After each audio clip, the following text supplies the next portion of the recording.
Ouais, donc bienvenue à tous, bienvenue surtout à Solène Pignet. Je suis vraiment ravie, Solène, de pouvoir réaliser cette interview avec toi. Comme je l'ai déjà communiqué à ma communauté, tu es quelqu'un qui m'inspire beaucoup, que j'ai eu le plaisir de pouvoir suivre ces 2 dernières années. J'ai notamment pas plusieurs fois participé au sommet de l'entrepreneuriat écoféministe. On en parlera aussi. Et j'ai lu Mhm. évidemment ton livre avec beaucoup de plaisir, qui est un livre qui m'accompagne et que j'ai relu plusieurs fois parce que je le trouvais vraiment très, très puissant. Je ne t'ai pas accompagné. J'aurais beaucoup aimé. Donc, je le dis que beaucoup d'humilité. Donc, Solène n'est pas une des personnes que j'ai accompagnées, mais j'aurais adoré parce que j'ai vraiment trouvé que c'était un livre qui était très réussi à plusieurs égards, mais on en parlera bien sûr tout au long de cette interview.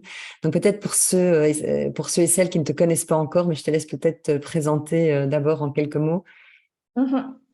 Tout d'abord, merci beaucoup, Laurence, pour ton invitation et puis pour cette introduction très positive. Ça fait toujours plaisir. Moi, je m'appelle donc Solène Pignet, comme tu le disais. Je suis française, j'habite à Istanbul, en Turquie. Je suis expatriée depuis une dizaine d'années. Et il y a 8 ans, j'ai lancé une activité de conseil en entrepreneuriat durable. On aura peut-être l'occasion de reparler de ce qu'est l'entrepreneuriat durable, parce que c'est aussi du coup le sujet de mon livre, Le Guide de l'entrepreneur durable, qui a été publié chez Duno il y a 1 an et demi, quelque chose comme ça. C'est ça, ça fait 1 an et demi. Voilà, et donc le livre, je l'ai écrit après 5 années d'activité. J'avais toujours eu envie d'écrire un livre un jour. C'était un peu un rêve de petite fille. Et puis, quand je me suis lancée dans mon activité, j'ai très vite compris que ça pouvait être un outil puissant à la fois de communication, de visibilité et puis aussi de légitimité quant à l'expertise qu'on déploie dans les services qu'on propose.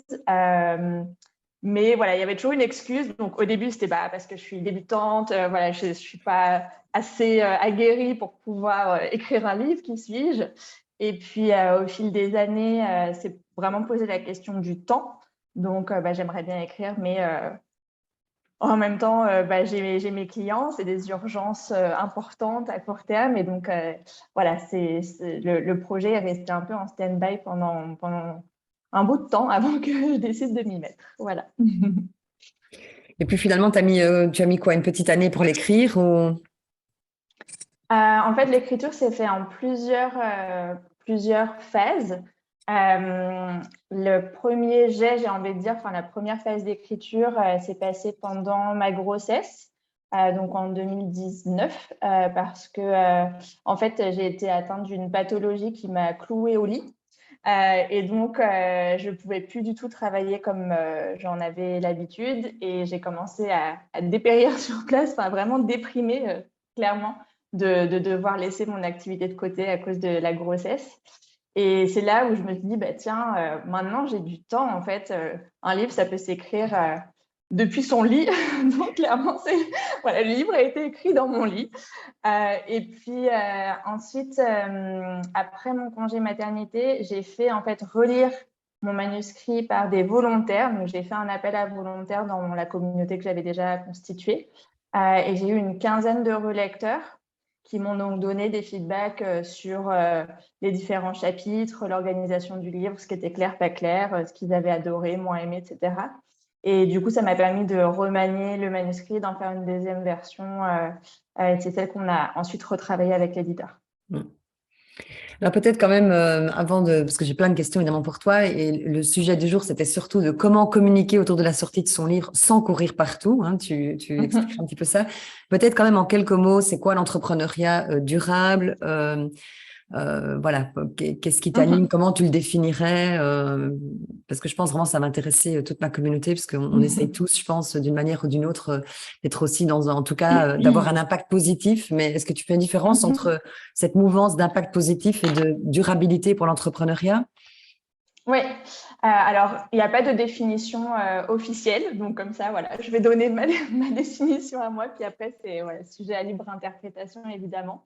Euh, En gros, moi, ce que j'appelle l'entrepreneuriat durable ou ce à quoi je pense, c'est donc l'entrepreneuriat, donc le fait de créer une entreprise dans le but d'avoir un impact positif, comme tu le disais, et surtout de pouvoir finalement, à travers cette activité entrepreneuriale, impacter sur les enjeux du développement durable, donc que ce soit des enjeux environnementaux ou sociétaux.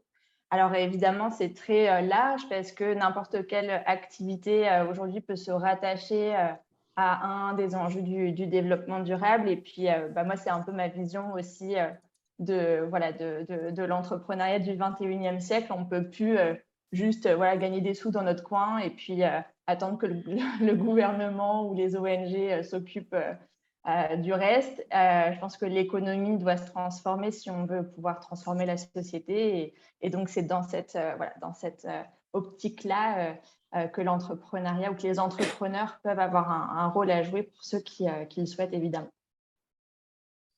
Ce qui était intéressant aussi dans ton livre, c'était que tu as développé de mémoire 12 principes, je pense, qui sont des principes de la permaculture et que tu as adapté à l'entrepreneuriat et notamment l'idée des saisons aussi dans notre vie d'entrepreneur, que moi je trouvais très intéressante parce qu'on est au printemps quand on non, l'hiver, c'est quand on commence, je pense. Puis il y a le printemps, l'été et puis l'automne où on récolte, les fruits, on récolte l'été où on récolte les fruits, je vais y arriver, et l'automne où on continue à grandir. Mais est-ce que cette idée de permaculture, est-ce que ça t'est venu au moment d'écrire le livre ou est-ce que c'est quelque chose que tu utilisais déjà, par exemple, dans ton activité? Donc oui, la permaculture, je m'en inspirais déjà dans mon activité parce que je sais que c'est quelque chose qui est inspirant pour les clients que j'accompagne. Donc, nous, on accompagne des porteurs de projets, soit qui sont en lancement, soit qui consolident leur activité. Et puis, en fait, j'ai organisé une retraite en Grèce dans un lieu en permaculture qui a inspiré le fait de donner des ateliers sur transposer la permaculture à l'entrepreneuriat. Et puis, à la fin de la retraite, les participantes ont été plusieurs à venir vers moi en disant ah, c'était génial, comment on fait maintenant pour diffuser ça, pour que tout le monde le sache, tu n'as pas des slides, des articles de blog, des trucs, c'est quoi les supports là qu'on puisse diffuser, partager à ce sujet parce que c'était des échanges finalement assez informels qu'on a eu, même si j'avais préparé des petites choses pour les ateliers, des petites activités, et j'étais justement en train de réfléchir à ce fameux livre, et c'est ça en fait qui a donné l'impulsion de dire ça pourrait être un super concept finalement, de prendre le temps d'analyser les 12 principes de la permaculture et de les transposer à l'entrepreneuriat. Et puis, ça me plaisait aussi parce qu'en fait, un des enjeux de l'entrepreneuriat durable, c'est qu'il y a finalement assez peu de modèles, on a peu de repères et on est embourbé dans des façons de penser de l'entrepreneuriat classique. Donc, typiquement, oulala, les concurrents, il faut faire attention, je vais me positionner par rapport à eux, etc. Ce qui sont en fait des choses qu'on ne fait pas du tout en entrepreneuriat durable. Et la permaculture, ça permet d'avoir Alors, c'est quelque chose qui n'a rien à voir à la base avec l'entrepreneuriat, mais ça permet d'avoir un cadre en fait de réflexion et de transposition qui du coup rend l'exercice assez didactique et me permet moi d'avancer mes arguments et mon expertise, pas juste en disant c'est Solène qui l'a dit, elle tire ça de son chapeau et puis on n'est pas tout à fait sûr que ce soit vrai, mais de dire non, c'est pas juste Solène, c'est la permaculture, donc ça me permettait aussi d'ajouter de la légitimité à mes propos. Oui, et de mémoire aussi, parce que je l'ai lu forcément au moment où il est sorti, il y avait aussi, ce que j'ai beaucoup aimé, c'est qu'il y avait chaque fois un témoignage, ou en tout cas tu relatais le parcours d'une de tes clientes, puisque tu accompagnes principalement, en tout cas, je ne sais pas si ça a peut-être changé, mais en tout cas tu accompagnais principalement, voire exclusivement des femmes. Donc il y avait chaque fois le témoignage d'une femme qui racontait finalement son parcours par rapport à ce principe bien particulier. Donc, c'est pour ça que je disais que pour moi, ce livre, il est particulièrement bien fait. D'abord, je pense que le conseil qu'elle vous donne, ou entre les lignes que vous pouvez découvrir, c'est que quand vous vivez une chouette expérience avec vos clients, que ce soit un atelier, une formation, et que vos clients vous disent j'adore ça, est-ce que je peux avoir un support, est-ce que ceci, est-ce que cela, c'est que vous êtes dans le juste par rapport à un sujet qui intéresse les gens. Et trop souvent, les auteurs que moi j'accompagne cherchent un fil rouge, un sujet super unique, spécifique, alors qu'en fait, parfois, il suffit simplement, après il faut l'écrire, etc., mais de se dire, mais en fait, je viens de faire une super formation, un super atelier, je vais simplement partir de ça, puisque ça a passionné les gens sont demandeurs, et le décliner en livre.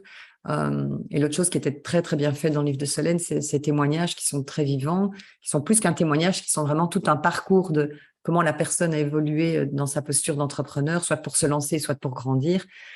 Et du coup, on comprend encore mieux ce que Solène veut dire. Et appelons un chat un chat aussi, bah, ça donne envie de se faire accompagner par Solène, parce que, mais c'est une manière très juste de faire témoigner nos clients, sans dire vive nous, mais n'empêche, le client le dit de manière détournée, mais il y a de la vraie valeur pour le lecteur qui en fait en soi, voilà, mais voilà, je trouvais que c'était bien fait, tu as fait ça avec beaucoup de finesse, ça te met en avant, parce que forcément la personne raconte ce que l'accompagnement lui a apporté, mais il y avait de la vraie valeur pour le lecteur, qu'il se fasse accompagner pour toi ou pas. Toutes les pépites qui étaient dans le livre permettent déjà de faire des bons en avant. Donc, en tout cas, c'est les bons conseils que je vous conseille à tous, de vous inspirer là-dessus.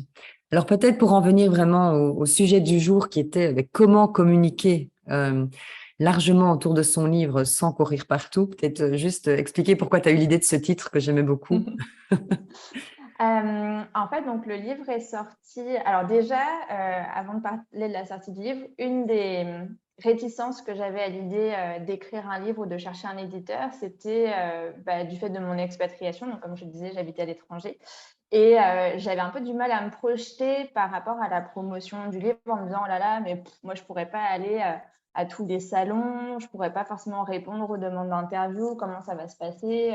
Du coup, bon, ça a rajouté un peu des raisons de ne pas écrire le livre. Donc voilà. Au final, quand je l'ai écrit, c'était alors, donc, je l'ai écrit avant la pandémie, en 2019, et puis j'ai trouvé l'éditeur en mars 2020, date voilà, dont tout le monde se souvient, n'est-ce pas?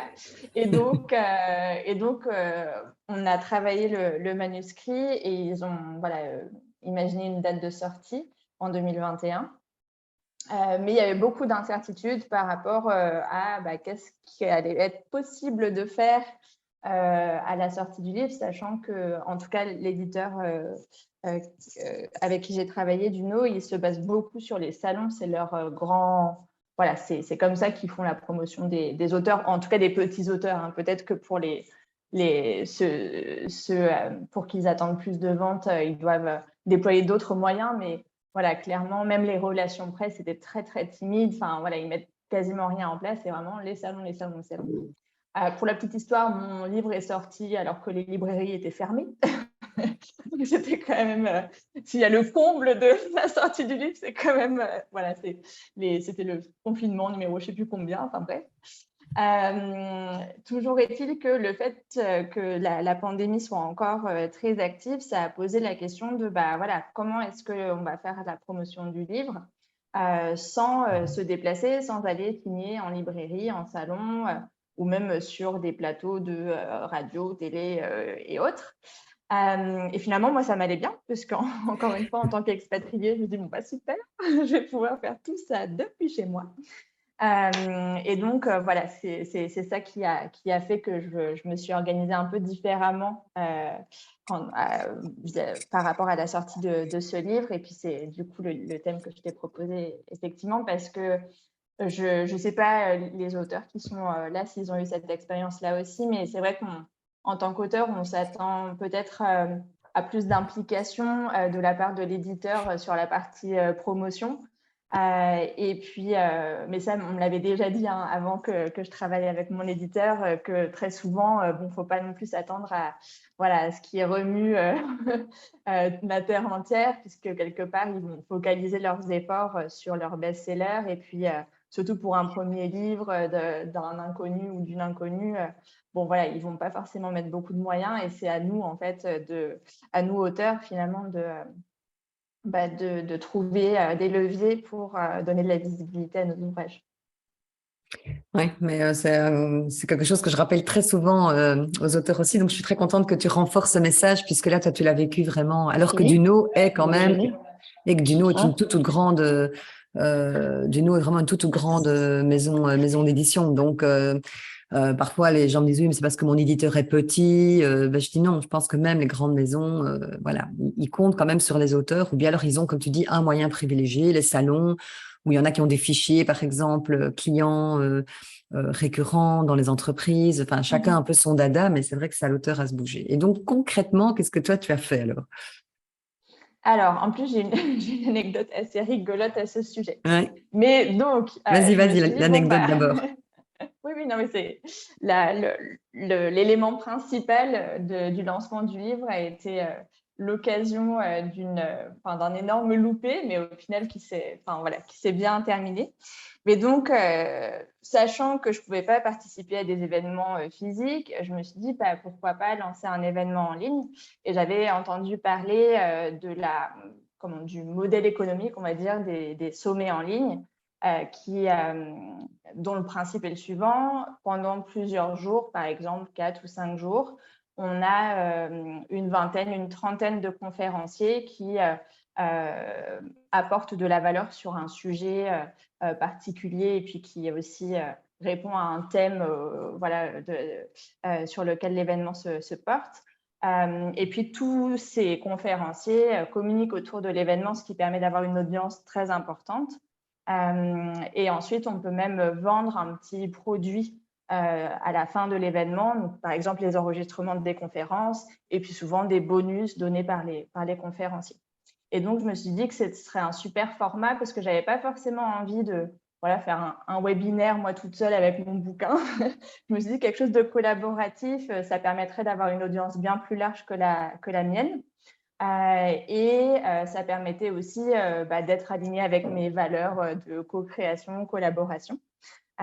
Et donc, j'ai cherché une vingtaine de conférencières pour un événement début mars, date de la sortie initialement prévue de mon livre.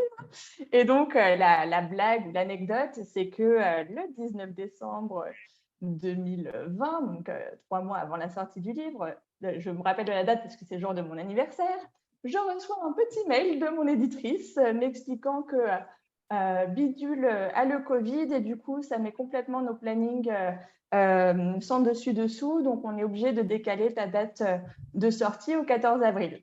Je me souviens. Du coup, je dis, et moi, j'ai 20 personnes qui m'ont dit oui pour qu'on fasse une super méga conférence pendant 4 jours à la sortie du livre. Et du coup, bon, bah, d'accord, ok, qu'est-ce que je peux rien faire de toute façon. Donc, il a fallu composer. Donc, finalement, ça a été un événement de pré-lancement, n'est-ce pas, où j'ai pu parler du livre, un petit peu l'annoncer, mais je ne l'avais pas entre les mains. Je l'ai inclus donc dans les ventes de coffrets à la fin du sommet, ce qui a permis de vendre, je ne sais plus, peut-être 200 exemplaires, quelque chose comme ça. Et donc, en fait, les toutes premières personnes qui ont eu le livre en main, parce qu'encore une fois, les librairies étaient fermées, c'était finalement les personnes les participants à l'événement, dont Laurence faisait partie. Et qui, du coup, ont reçu le livre dans la boîte aux lettres avant même que moi, j'ai pu le voir, parce qu'encore une fois, j'habite en Turquie et ça a mis une plombe à arriver, mon colis avec mes 20 copies. Et donc, finalement, c'est comme ça que le livre s'est vraiment lancé. Ça a permis d'avoir donc 200 premiers lecteurs qui ont pu, en plus, comme c'était un petit peu un cadeau à l'intérieur d'un coffret, souvent, ils ont pris une photo, merci, partagé sur leurs réseaux sociaux. J'avais aussi du coup organisé un petit concours à cette occasion en disant si vous postez une photo du livre, je tirerai au sort quelqu'un pour avoir accès à une des formations que j'ai créées pour mon activité. Et puis j'avais aussi donc les témoignages des bêta-lecteurs, donc les personnes qui avaient relu la première version du manuscrit, qui m'avaient pour la plupart donné des témoignages positifs que j'ai du coup diffusés aussi à l'occasion de cette sortie. Donc, en fait, je me suis vraiment appuyée sur d'autres personnes, sur mes bêta-testeurs, sur les conférencières pour avoir une audience. On avait 3000 personnes donc, à l'événement. Donc, même s'il y a eu 200 ventes de livres / coffrets, il y a eu quand même 3000 personnes qui ont entendu parler du livre. Et puis ensuite, 200 personnes le mois suivant qui ont reçu le livre dans leur boîte aux lettres et qui ont, pour la plupart, joué le jeu de le prendre en photo et de le diffuser sur leurs réseaux sociaux. Et ça a vraiment permis de faire une première grosse communication qui venait pas que de moi, parce que j'avais finalement une audience j'avais 1000 personnes dans ma liste et à peu près la même chose sur les réseaux sociaux. Donc, je savais que ça allait pas être suffisant pour vraiment donner de la visibilité à l'ouvrage. Donc, voilà en fait comment ça s'est déroulé pour le lancement effectif. Et moi, je me souviens très bien effectivement de cette période, puisqu'effectivement, et d'ailleurs, c'était intéressant parce que souvent les gens me disent oui, mais qui va aller acheter un livre à l'avance? Ben nous, on a joué le jeu. Voilà, de toute façon, quelque part, il était payé dans le prix de la participation au sommet, qui par ailleurs était gratuite si on voulait, mais il y avait un pack si on voulait pouvoir garder les vidéos et avoir surtout tous les bonus de tous les conférenciers. Donc après, créer un sommet, c'est pas mal de boulot, hein. Donc je dis pas que la seule solution, c'est d'organiser un sommet, mais en tout cas, pour adapter ça à votre situation, je pense que la prévente et d'impliquer des gens qui en parlent pour vous, ça peut vraiment bien fonctionner. Et les gens sont prêts à attendre quelques mois pour avoir le livre, surtout quand c'est un retard en fait qui est pas indépendant de votre volonté. L'idée des photos, je me souviens, c'était génial parce qu'il y avait plein de posts et ça crée un sentiment. Quand il y a 200 personnes qui se postent ou même 100 avec le livre, les gens se disent waouh, il se passe quelque chose, quoi. Ce livre est en train de faire parler de lui. Je suis peut-être en train de passer à côté de quelque chose. Écoute, 25 €, ça vaut peut-être la peine que je l'achète parce que si toutes ces femmes que j'admire sont en train de lire et le trouvent chouette, c'est quand même sympa. Je me souviens aussi que je pensais que tu avais aussi fait appel à des premiers lecteurs, donc il y avait des bêta-lecteurs avant, mais j'ai le souvenir aussi que tu avais offert, mais je peux me tromper, mais le livre à pas mal de personnes aussi au début, ou bien c'est peut-être dans les 200 qu'ils ont commencé à témoigner, c'est peut-être avec le concours que c'est venu en fait. Et du coup, sur la page de vente du livre, enfin, qui est d'ailleurs toujours là. Hein. Donc, si vous allez sur le site de Solène Creators for Good et que on peut peut-être le remettre dans le chat, Solène. Enfin, je l'avais prévu, mais peut-être la page du livre, vous verrez qu'elle est très très. Il n'y a pas juste la couverture du livre avec acheter mon livre. Il y a toute une série de témoignages justement de toutes ces personnes. Oui, donc ces témoignages, en fait, c'est des témoignages plutôt de bêta-testeurs. Après, on rajoute aussi, quand je reçois des témoignages autres, je les rajoute, mais au moment du lancement, c'était principalement les bêta-testeurs dont j'avais. Et d'ailleurs, leurs témoignages sont aussi à la fin du livre parce que déjà, c'était un moyen pour moi de les remercier. Et puis moi, j'aime bien quand je lis un livre et qu'il y a des témoignages de lecteurs, ça me permet parce que voilà, je pense qu'on a tous acheté un livre et au final, on commence un peu à le feuilleter, puis on le met dans notre tas de livres à lire et on l'oublie. Et du coup, d'avoir des témoignages, je trouve que c'est engageant, ça donne comme un avant-goût de ce qu'on va pouvoir en retirer, des bénéfices que ça va avoir dans notre vie ou dans notre business ou autre. Et donc, c'est pour ça que j'ai voulu inclure les témoignages dans le livre pour encore plus enthousiasmer les lecteurs, même ceux qui l'ont déjà dans la main.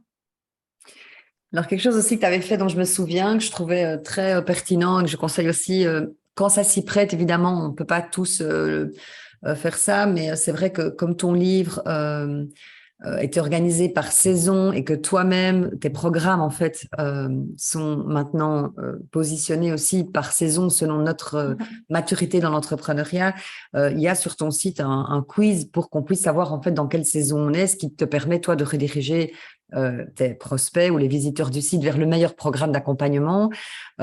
Et ce quiz était aussi dans le livre, en début de livre, ce qui avait du sens, puisque à la fin de chaque principe, tu déclinais le principe selon les saisons. Donc, c'était assez bien fait, c'était très bien fait même. Donc, il y avait un principe, par exemple, effectivement, ne vous comparez pas aux autres, ne les voyez pas comme des concurrents, mais comme des partenaires. Donc, imaginons. Et puis, en fonction de la saison et de notre maturité dans l'entrepreneuriat, si on vient de se lancer ou si on est déjà avec une base de clients, etc., quelques conseils qu'on peut appliquer par rapport à ce principe-là.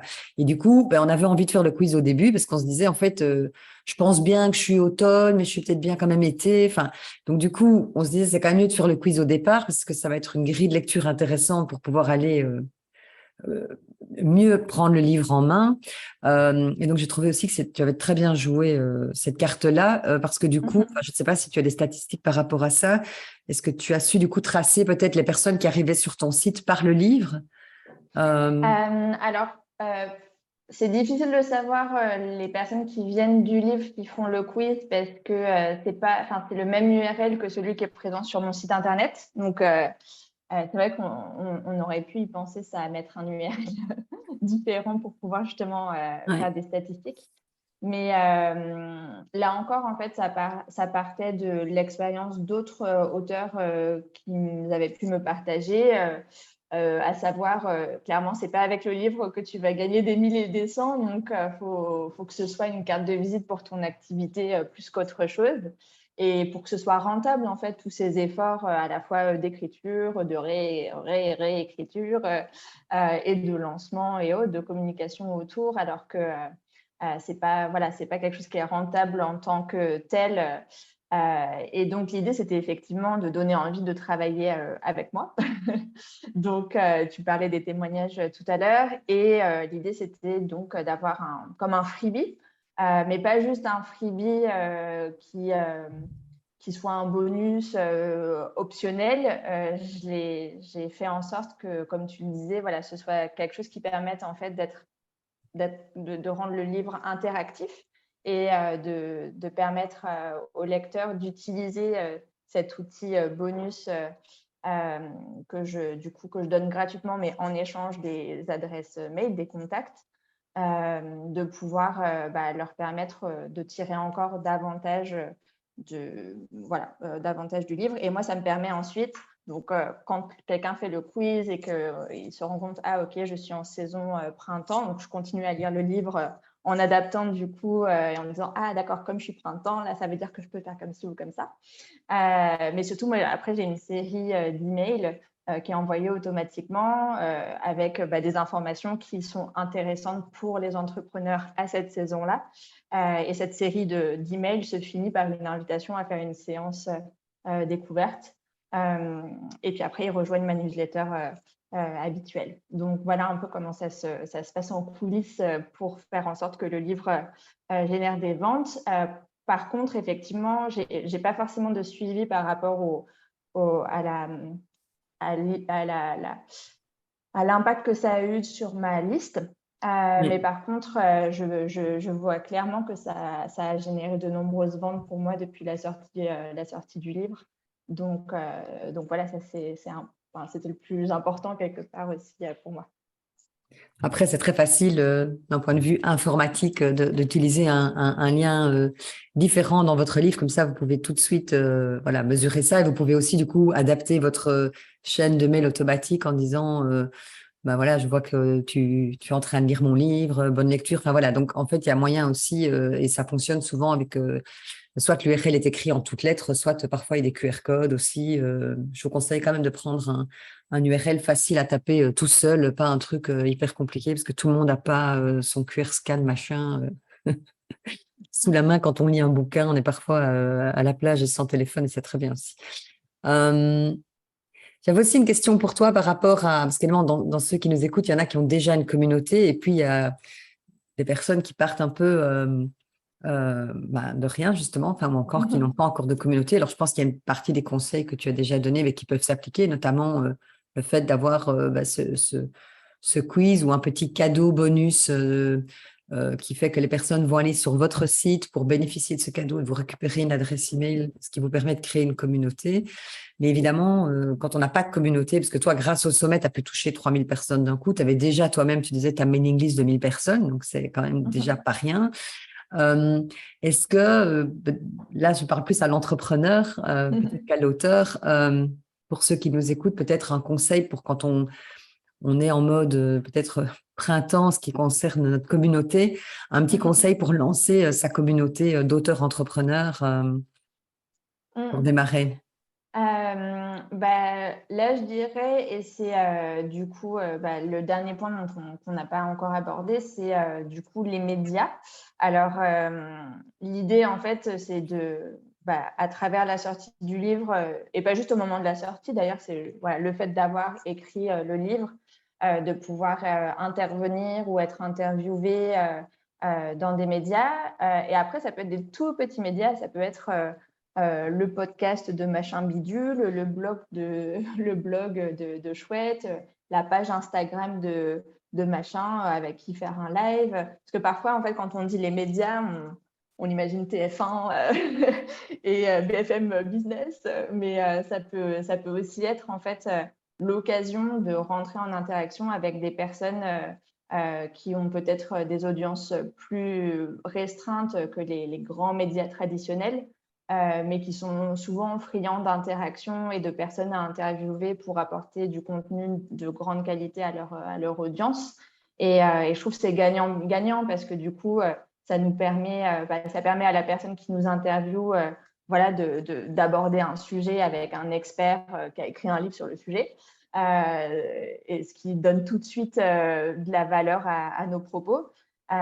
Et puis nous, ça nous permet d'être visible auprès des communautés d'autres personnes. En gros, si nous-mêmes, on n'a pas la communauté, et même quand on l'a, comme tu le disais, c'était déjà un petit peu mon cas, et de pouvoir s'appuyer sur les communautés des autres. Et le fait d'écrire un livre, c'est une super carte de visite. Moi, j'ai envoyé le livre, comme je disais, j'en ai reçu 20 exemplaires au bout de 3 mois en Turquie. Et du coup, j'ai écrit des petits mots et je l'ai envoyé à des personnes que j'aimais bien et elles sont plusieurs après à être revenues vers moi pour faire des interviews ou juste pour recommander le livre dans leur communauté. Donc ça peut être déjà quelque chose qui ne coûte pas grand-chose et qui nous expose pas trop parce que je ne sais pas si je parle pour moi, mais si je prends mon exemple comme voilà, quelque chose qui serait fréquent, mais moi, je suis assez introvertie. Aller voir des gens que je ne connais pas et leur demander un service, ce n'est pas trop mon truc. Mais du coup, d'envoyer un petit livre par la poste, juste j'ai demandé sur LinkedIn, je peux avoir ton adresse postale, j'ai un petit quelque chose à t'envoyer, wink wink. Et du coup, c'était plus... Enfin, voilà, c'était une démarche qui était peut-être voilà, plus facile et encore une fois, voilà, on plante des graines et puis après, il y en a qui poussent, il y en a qui prennent plus de temps.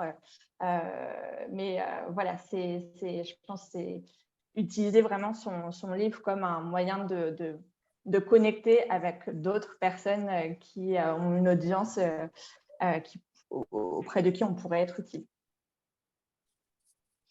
Super, c'est tous des bons conseils, ça. Et je merci beaucoup aussi pour le partage des médias, parce que souvent, on panique un peu en se disant, mais comment est-ce que je vais contacter telle radio ou telle presse écrite, etc. Alors, bien sûr que c'est génial de pouvoir avoir un article dans Le Monde ou dans l'Économiste ou des choses comme ça. Hein. Quand on est dans le domaine, par exemple, plus de l'entrepreneuriat ou dans un magazine comme Elle, je sais que si on est plus dans du lifestyle et des choses comme ça, et l'un n'empêche pas l'autre parce que les journalistes sont toujours intéressés et j'ai fait déjà intervenir une ou deux fois Sandrine Thiebaud, qui est une personne qui aide les professionnels, notamment dans le secteur du bien-être, à décrocher leurs premiers articles dans la presse. Et en fait, les journalistes sont ouverts. En fait, ils ne sont pas intéressés souvent par votre livre, mais ils sont intéressés, ils ne sont pas intéressés spécialement, oui, par le livre en tant que tel, par la sortie du livre, mais ils sont intéressés par le sujet. Et donc, en fait, voilà, faire un papier sur comparer entrepreneuriat et permaculture, waouh, je dis, tiens, ça, c'est un chouette sujet, je ne connais pas encore. Voilà, je pense à Caroline, par exemple, qui mélange la neuroscience et le bouddhisme. Voilà, ça peut intéresser la presse de se dire, attends, mais comment est-ce qu'on peut mélanger une discipline très cartésienne avec une philosophie spirituelle? Tiens, ça m'interpelle. Et donc, indépendamment de la date de la sortie du livre, ce qui les intéresse, c'est le sujet. Et vous, normalement, votre livre, s'il a été, entre guillemets, bien pensé et bien construit, il a une durée de vie quand même au minimum de 4-5 ans. Après, voilà, moi, mon livre aussi, il y a parfois des dates qui ont... voilà, c'est vrai que j'avais renseigné des réseaux qui n'existent plus. Bon, voilà, c'est vrai que parfois, c'est le danger quand on veut donner des exemples concrets. Les exemples peuvent dater, mais de manière générale, quand même, notamment ton livre à toi, les principes seront toujours valables dans 10 ans, peut-être que certains réseaux sociaux dont tu parleras, les choses comme ça n'existeront plus, mais globalement, donc je trouve que ça vaut la peine d'attendre la sortie du livre et de ne pas se décourager en se disant, oh, mon livre est sorti il y a 1 an, c'est trop tard, je ne sais plus rien en faire. Mais non, pas du tout. Vous pouvez encore tout à fait contacter comme le disait Solène, des blogueurs, des youtubeurs, des personnes qui ont des newsletters en leur disant, tiens, peut-être que ce sujet Des t'intéresse. organisateurs de sommets. Et les organisateurs de sommet. Voilà. Moi, j'ai une auteure qui a eu l'idée, qui a eu le cas dans l'autre sens, qui est en train de finaliser son livre. Et donc, elle est là. Parce que moi, j'encourage beaucoup les auteurs aussi à réaliser des interviews dans le cadre de leur livre. Ça permet justement d'avoir accès à une personne qui, au moment où le livre sort, théoriquement, on va en parler puisqu'elle intervient dedans. Donc, ça permet aussi en amont de déjà élargir sa communauté. Et cette personne, Salomé, a contacté quelqu'un, en fait, pour lui dire, tiens, j'aimerais beaucoup vous interroger dans le cadre de mon livre sur la ménopause. Et la personne a dit, bah, ça tombe bien parce que j'organise un sommet sur la ménopause dans 3 semaines et je t'invite comme experte, quoi. Et donc, elle s'est retrouvée dans le sommet, donc c'était génial, où elle a pu mettre en avant son expertise, qui est quand même, in fine, quand même, si vous me suivez, et si vous êtes en train d'écrire un livre avec moi ou si c'est la première fois que vous avez participé à une rencontre comme ça, mais vous savez, moi, ce qui m'anime, c'est d'aider en fait des entrepreneurs à gagner en visibilité, en crédibilité et en impact grâce à leur livre. Et donc finalement, c'était génial. Ok, son livre n'était pas encore écrit, on ne saura jamais si les participants à ce sommet achèteront le livre quand il sortira, mais en attendant, elle s'est positionnée comme ayant vraiment des choses à apporter dans le domaine de la ménopause et elle a eu plein de nouveaux clients. Donc indirectement, le livre lui a apporté des clients, pas avec le livre, mais avec l'ouverture de portes. Donc voilà. Est-ce que, parce qu'on a déjà abordé pas mal de points, en tout cas, moi, ça a balayé pas mal de questions que j'avais. J'en ai encore évidemment des petites si jamais les participants sont timides et n'ont pas de questions pour vous. Mais est-ce qu'il y a des questions? Je regarde s'il y a des questions dans le chat. Alors, pourquoi est-ce que je ne vois rien dans le chat? Non. Alors, est-ce qu'il y a des questions? Il n'y a pas de questions dans le chat. C'était le Moi, petit j'en ai mot une. de... Alison qui vient d'enlever son micro. Voilà. Ah oui, bonjour Solène, bonjour Laurence et tout le monde. Moi, du coup, c'est un peu lié, ton sujet que tu amènes aujourd'hui, Solène, à ta manière de communiquer de manière générale. Donc, j'espère que je déborde pas trop sur ce thème-là en te posant la question de... Finalement, le sommet, je pense que le sommet virtuel, c'est un super outil qui demande beaucoup d'investissement. Comment est-ce que tu aurais fait sans le sommet? Je sais pas, peut-être que tu t'es dit en 1 an et demi, oh, j'aurais pu faire autrement, ou pour le prochain livre, je ferai autrement. C'est voilà ma question.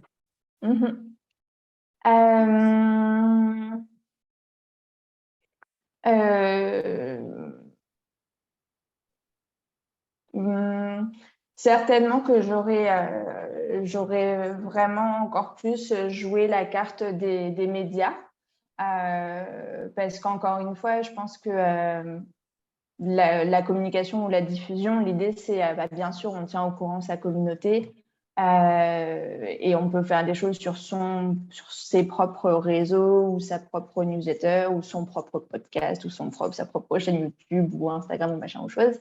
Mais quelque part, si on communique qu'aux personnes qui nous connaissent déjà, l'impact du livre, oui, bien sûr, ça peut aider à transformer des personnes qui nous suivaient depuis un bout de temps et qui lisent le livre ou même qui juste se disent « Waouh, elle a écrit un livre !»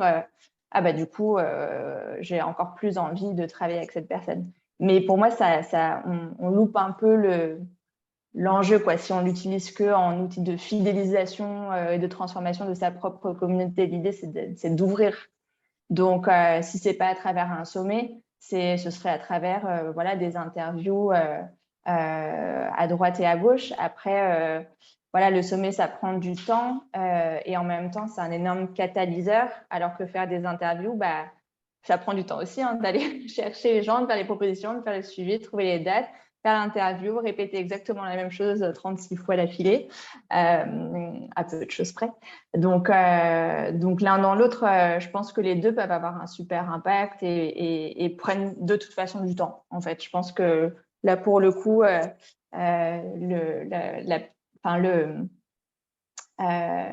peut-être le point que je veux que tu retiennes à travers ma réponse et puis ta question, c'est de ne pas forcément chercher au plus rapide, de ne pas se dire comment est-ce que je vais faire sans dépenser du temps, sans dépenser de l'argent.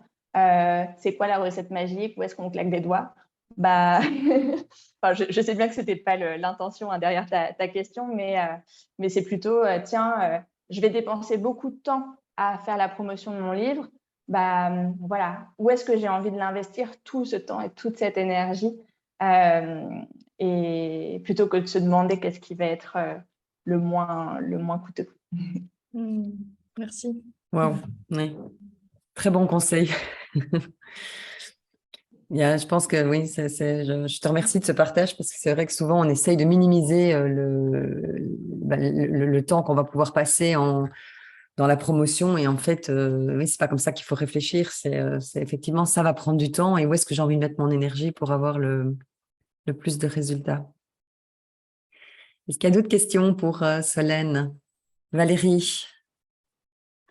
Merci Solène, merci Laurence pour cet entretien, c'est très inspirant. Mais moi j'ai une question vraiment très pratique. Au moment où tu as lancé, enfin, tu as eu l'idée d'organiser le sommet, j'imagine que tu étais moins connue que maintenant, ton livre n'était pas encore sorti, etc. Alors, qui est-ce que tu as contacté? C'était des personnes que tu connaissais, qui avaient une notoriété qui était, on va dire, supérieure à la tienne? C'était des personnes qui faisaient la même chose que toi et qui avaient envie de collaborer à un projet commun? Du coup, vous étiez tous bénévoles et le but, c'était voilà, d'augmenter votre visibilité. C'est un peu ça mes questions. Ouais. En fait, déjà, moi, je me suis fait accompagner sur l'organisation du sommet puisque c'était une grande première pour moi et je voulais faire les choses bien, surtout qu'il y avait l'enjeu de la sortie du livre associé à cet événement. Donc voilà, donc j'ai suivi les conseils de ma coach. Et pour répondre plus précisément à ta question, ça a été un mix de personnes que je connaissais, de personnes et qui me connaissaient, on va dire, des personnes que je connaissais mais qui ne me connaissaient pas, donc des personnes que j'admirais par exemple, voilà. Et puis j'ai aussi ratissé un petit peu plus large en me posant la question et de la pertinence par rapport à la thématique de l'événement. Par rapport effectivement à l'idée d'avoir une audience importante et de pouvoir... parce que c'est vrai que par exemple, les personnes que je connais déjà et qui me connaissaient, nos audiences, il y a des overlaps, je ne sais plus comment on dit en français. Se chevauchent. Elles se chevauchent, voilà. Donc, c'est important et c'est la même chose quand on va toquer chez les podcasteurs, les youtubeurs et ou les médias X ou Y, c'est de se dire il va y avoir différents angles en fait plutôt que de toujours rester dans le même cercle.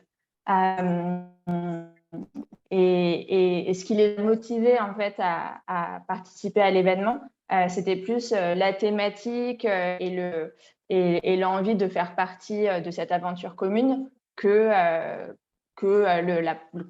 mon audience à moi ou même le fait qu'ils me connaissaient ou pas.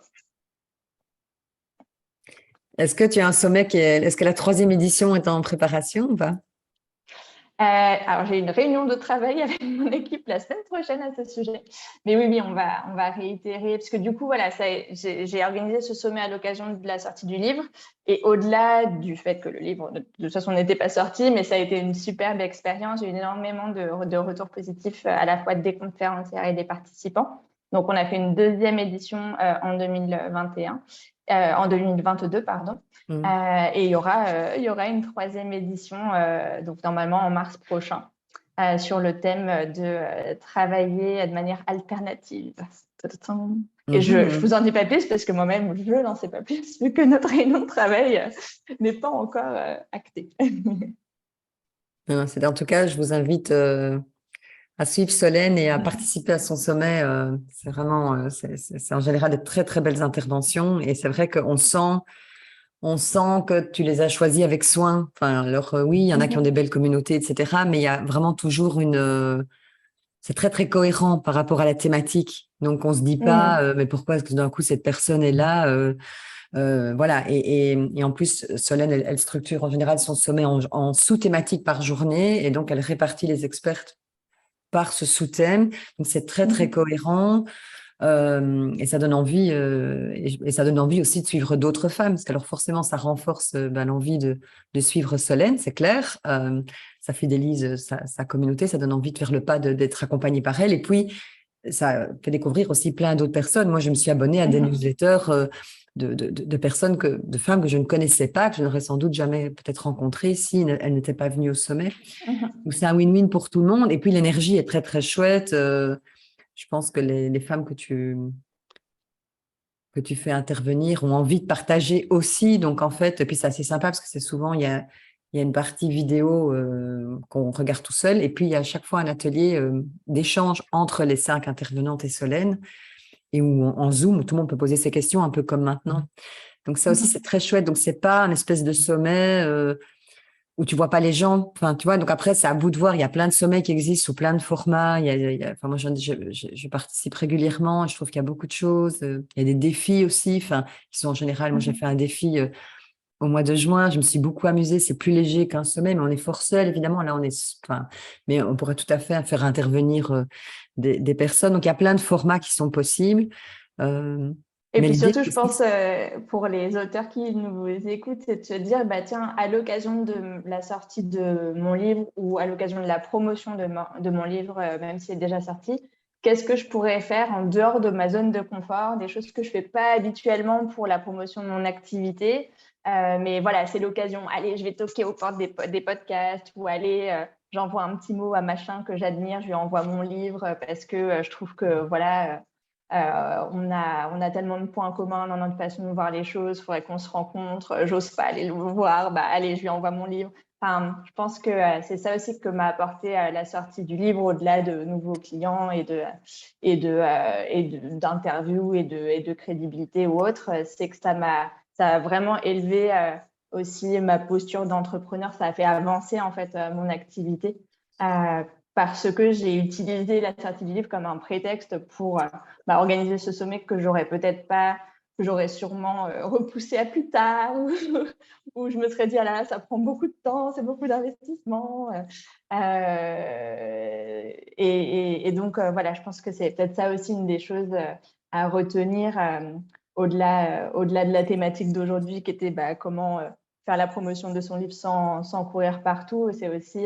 voilà, comment est-ce que faire la promotion de son livre va avoir des effets collatéraux sur l'expansion de notre activité, de notre visibilité, de l'impact qu'on peut avoir.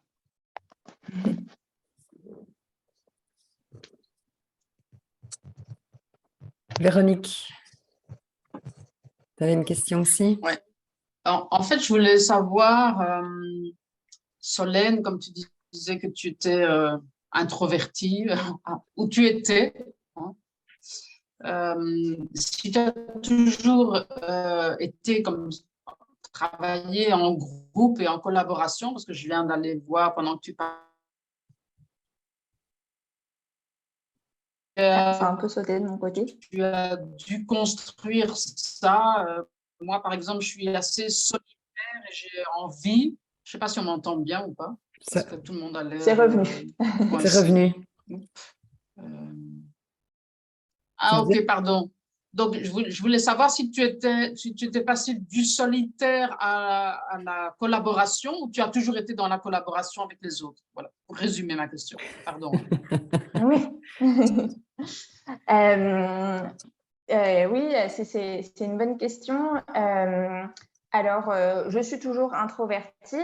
Ça veut pas… Enfin, moi, en tout cas, ma définition, je ne suis pas forcément timide. Même si voilà, aujourd'hui je suis intimidée de vous parler à tous, mais je pense que c'est normal, c'est lié à l'exercice. Donc je ne suis pas forcément timide. Par contre, les gens me prennent de l'énergie, alors qu'être seule, ça me donne de l'énergie. Pour moi, c'est ma définition de ce qu'est l'introversion versus les personnes extraverties qui ont besoin de voir du monde ou d'être en contact pour augmenter les batteries. Et donc, effectivement, quand je me suis lancée dans l'entrepreneuriat, j'ai choisi un mode de fonctionnement assez solitaire, comme voilà ce que tu décrivais, Véronique, à savoir, j'étais toute seule et puis j'accompagnais des clients en individuel et ça m'allait très bien comme ça. Après, j'ai commencé à collaborer, à avoir une, puis deux, puis plusieurs assistantes pour déléguer certaines tâches qui m'étaient moins aisée ou que j'avais plus envie de faire. Enfin, voilà. Donc, je me suis mis effectivement à collaborer dans mon activité. Je me suis mis aussi à mettre en contact mes différents clients accompagnés. J'imagine, puisque vous êtes tous là, que c'est aussi ce que fait Laurence dans ses accompagnements, parce que ça apporte énormément en fait aux clients. Donc, petit à petit, il y a du collectif qui s'est invité dans mon activité, mais moi, je l'ai fait de manière vraiment à me préserver en sachant que voilà, je peux faire du collectif, je peux faire des contacts, mais ça me coûte, ça me prend de l'énergie et donc il faut que j'ai des moments aussi seuls pour voilà, faire remonter un peu les compteurs. Et donc voilà, aujourd'hui, il y a 9 personnes qui font partie de mon équipe et c'est pas moi qui les gère parce que ça me prend de l'énergie. Donc, j'ai 2 bras droits, en fait, il y en a une qui gère l'équipe marketing et l'autre qui gère l'équipe liée au service client. Parce qu'il y a plusieurs intervenants dans mes accompagnements en plus, en plus de ce que moi j'apporte. Et donc, voilà, tout ce petit monde est coordonné par d'autres personnes. Et c'est un petit peu la même chose pour l'idée du sommet. Je ne l'ai pas organisé seule parce que je savais que c'était quelque chose qui allait me demander peut-être trop d'énergie. Et donc, il y a plein de choses en coulisses qui sont faites par d'autres, même si je m'implique évidemment et que voilà. Mais c'est pour ça que c'est quelque chose que je fais une fois par an, pas tous les 2 mois, et que c'est à titre exceptionnel et je me prends une semaine de décompression après le sommet parce que je sais que j'aurais vidé l'intégralité de mes batteries. Enfin, voilà, je mets mes accompagnements clients en pause. Enfin, je m'organise en fait pour faire en sorte de. J'espère que ça répond à ta question, Véronique. On ne t'entend pas. Ah, voilà. Merci, Solène. Désolée, je dois fermer ma vidéo parce que sinon, tout se calme. C'est pour ça que je ferme ma vidéo pour mieux vous entendre. Ça va, super. Je ne sais pas pourquoi ça me... Alors, Valérie, encore une autre question. Oui, à moins qu'il y ait quelqu'un d'autre qui ait une autre question. Oui, est-ce qu'il y a d'autres questions? Je regarde s'il y a d'autres petites mains levées ou... Non, vous n'avez pas d'autres questions? Écoute, Valérie, c'est très bien. Moi, c'est très, très rapide. Je voulais juste savoir, Solène, sur quel réseau social tu as privilégié pour ta communication? Est-ce qu'il y en a un qui a plus porté ses fruits que d'autres par rapport à ton audience? Alors, je n'ai pas privilégié un réseau en particulier parce que c'est quand même un gros événement, la sortie d'un livre. Donc, du coup, je l'ai partagé partout. Donc, dans ma newsletter, dans mon Instagram, la page Facebook, LinkedIn, quelques groupes WhatsApp informels, enfin voilà. Et après, qu'est-ce qui a le mieux marché? Moi, ma newsletter, c'est là où j'ai le plus d'interaction et de taux de conversion, on va dire. Puis c'est là aussi où c'est le plus facile de voir sur tant de personnes, il y en a tant qui ont cliqué, qu'on fait ci, ça, alors que sur les réseaux sociaux, on peut voir les vues, mais après, il y a plein de gens qui voient, mais qui ne likent pas ou qui ne commentent pas. Donc, c'est un peu la partie émergée de l'iceberg qu'on voit en termes d'engagement sur les réseaux sociaux. Voilà, après, c'est très lié à mon modèle de vente, en fait, où c'est la newsletter sur laquelle j'ai investi le plus mon attention. Et puis, les réseaux sociaux, moi, mon audience, elle est plus active sur Instagram que sur les autres. Mais je pense que ça va dépendre, en fait, si votre audience, elle est déjà très interactive sur LinkedIn, très certainement que c'est là où il y aura le plus de fruits. Et inversement, si c'est un autre endroit, quoi. En tout cas, c'est l'impression que j'en ai. Merci. En tout cas, en parlant de newsletter, je vous conseille de vous abonner à la newsletter de Solène parce que tu communiques peu, mais chaque fois que tu communiques, enfin peu dans le sens que tu nous inondes pas de mails 4 fois par semaine, ce qui moi en tout cas me convient bien, mais en même temps quand on reçoit de la newsletter, il y a du contenu vraiment chaque fois super pertinent, enfin, en tout cas surtout quand on est dans l'entrepreneuriat féminin, durable, mais même je pense que les hommes pourraient s'abonner parce que c'est les conseils que tu donnes fonctionnent aussi. Voilà, il y a vraiment beaucoup de petites pépites justement aussi de comment préserver son énergie, de comment communiquer, de comment... Enfin, ouais, il y a beaucoup de choses. Je vois que tout doucement, le temps qui nous était imparti, on arrive à la fin. Donc, sauf s'il y a encore une question brûlante, je pense qu'on va tout doucement se quitter. Je voulais aussi vous rappeler que n'hésitez pas en tout cas à vous abonner donc, à la newsletter de Solène, également à la mienne, si vous voulez être tenu au courant des prochaines activités et des prochains webinaires, rencontres, interviews. Vous pouvez vous inscrire à la newsletter en allant sur la page de contact laurence-ortega.com/contact, et je donne aussi un atelier gratuit pour le 17 octobre à 20h qui s'appelle les 5 clés pour écrire son livre signature. Donc, pour un petit peu donner les premières clés pour les personnes qui hésitent à se lancer dans l'écriture de leur premier livre. Voilà, comment est-ce que ça fonctionne, quels sont les avantages, en quoi est-ce que ça peut vous permettre d'augmenter votre visibilité, mais aussi de vous amuser, de vous nourrir intellectuellement, de vous élever, comme disait Solène, de changer de posture. Il se passe beaucoup de choses quand on devient auteur, et c'est un petit peu le sujet qu'on abordera lundi 17 octobre. N'hésitez pas donc à nous rejoindre. Toutes les infos sont aussi sur mon site dans la rubrique événements. Ben voilà, en tout cas, merci beaucoup, Laurence, pour cette opportunité que tu m'as offerte. Et puis, ravie d'avoir partagé ce moment avec vous tous et vous toutes.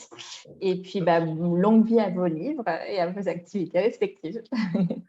Merci beaucoup, Solène. Ce que je vais faire, je vais couper l'enregistrement et peut-être qu'on peut prendre juste encore une petite minute, toi et moi, peut-être pour faire un petit